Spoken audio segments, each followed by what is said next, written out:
Hey everyone, and welcome. Today, we're going to unravel something that, honestly, impacts every single one of us.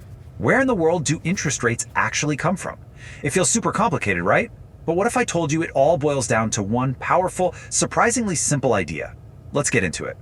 So let's get right to it. Why should you even care? Because these numbers, the ones on your mortgage statement or your savings account, they aren't random. They literally hit you where it counts, your wallet.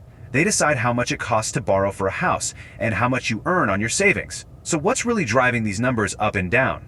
Believe it or not, the answer is the most basic concept in all of economics: supply and demand. Think about it. There's a market for everything from coffee to cars, with a price set by how much is available and how much people want it. And guess what? Money is no different. The interest rate is just the price in the market for money. To really get this, we need to look at both sides of that equation.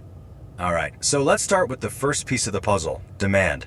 I mean, why do any of us want to hold on to cold, hard cash instead of, investing every penny we have?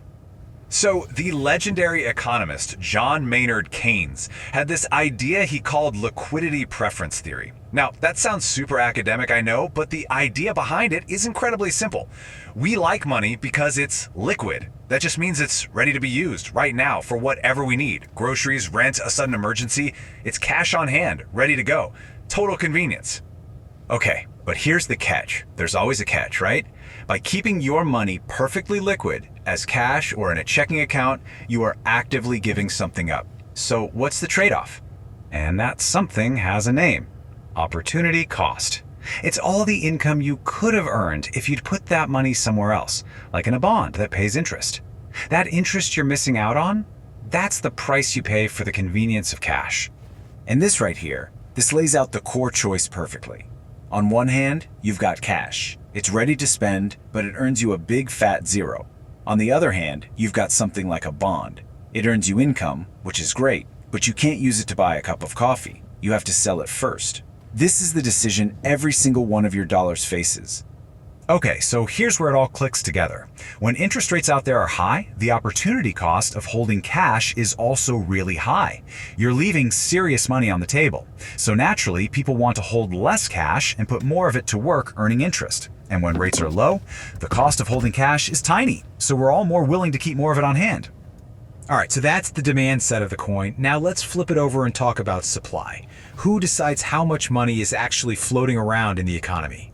Well, in pretty much every country, that power belongs to one institution, the central bank. For the US, that's the Federal Reserve, or what you always hear called the Fed. This is the organization with the unique power to set the total amount of money available in the entire financial system. So, how do they actually do that? It's not like they're just printing money and dropping it from helicopters. Their main tool is buying and selling government securities.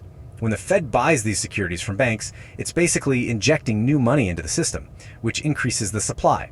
And when it sells them, it's pulling money out. And this is absolutely key to understanding the graph we're about to see. The central bank sets the money supply at a fixed amount that it chooses. That amount doesn't magically change just because the interest rate goes up or down. That's why on a chart, the money supply is just a straight vertical line. The Fed picks a number and that's the supply, period. Okay, so we've got our two players. We have demand, which slopes downward because of opportunity cost, and we have supply, which is a vertical line set by the central bank. So what happens when we put them in the same room? And boom, here it is. This is the money market in one picture. That vertical line is our money supply, MS. The downward sloping one is money demand, MD. That sweet spot right in the middle, point E, where they cross, that's our equilibrium. It's the one interest rate where the amount of money people want to hold is exactly equal to the amount the Fed has supplied. But, the real world isn't always so perfect. So let's play this out. What if, for whatever reason, the interest rate is actually higher than that sweet spot? Okay, so look at a rate like R1. Up here, holding cash is expensive because you're giving up a ton of interest. This means people are holding more cash than they actually want to. We've got an excess supply. So what do? They try to get rid of that extra cash by buying interest-earning assets, like bonds. All this new demand for bonds pushes their price up, which in turn pushes their interest rate down, right back toward that equilibrium. All right, you can probably guess what's next. What happens if the interest rate gets pushed too low?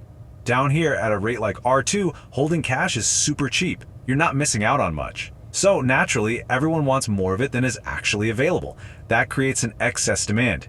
To get their hands on more cash, people start selling their bonds. But with everyone selling, bond prices fall, which pushes their interest rates up. You see how that works? The market naturally pushes itself back to that balance point. It's like a thermostat for money. Okay, this model is fantastic for seeing how things are at one specific moment, but we all know rates are always on the move. So what actually shifts these curves and causes the interest rates to change in the real world? All right, scenario number 1. Imagine the economy is firing on all cylinders. People are getting raises, businesses are growing. What happens then? Well, think about it. When you have more money, you spend more money, right? And to spend more, you need to have more cash on hand for all those transactions. So what happens is the entire demand curve for money shifts to the right. And with the money supply staying put, look where our new equilibrium is. The interest rate has gone up. That's exactly why you often hear that a strong economy leads to higher interest rates. Okay, scenario 2. Now let's imagine the central bank steps in. They decide the economy needs a little boost, and they want to lower interest rates to encourage borrowing and spending. What's their move? Simple. They pump more money into the system. That shoves the entire vertical supply curve over to the right. With the same level of demand, the new crossing point is at a much lower interest rate. And that right there, that is literally what you're hearing about on the news when they say the Fed cut interest rates. This is the move they made to make it happen. So let's bring this all home. What are the big takeaways here? First, the interest rate isn't some magic number. It's simply the price of holding money. Second, that price is set by the classic tug-of-war between supply and demand. Our demand for money comes from our need to buy stuff and how much income we're making. And the supply? That's controlled by the big player in the game, the central bank. And finally, when either the economy gets hotter or the central bank makes a move, those curves shift, and that's what changes the interest rates on your mortgage. So that leaves us with one final, pretty big question to chew on. When you realize just how directly the central bank can pull this one lever, the money supply, and change a price that affects absolutely everything in the economy, it makes you think, right? Just how powerful is that tool when it comes to trying to steer the entire economy? It's definitely something to think about.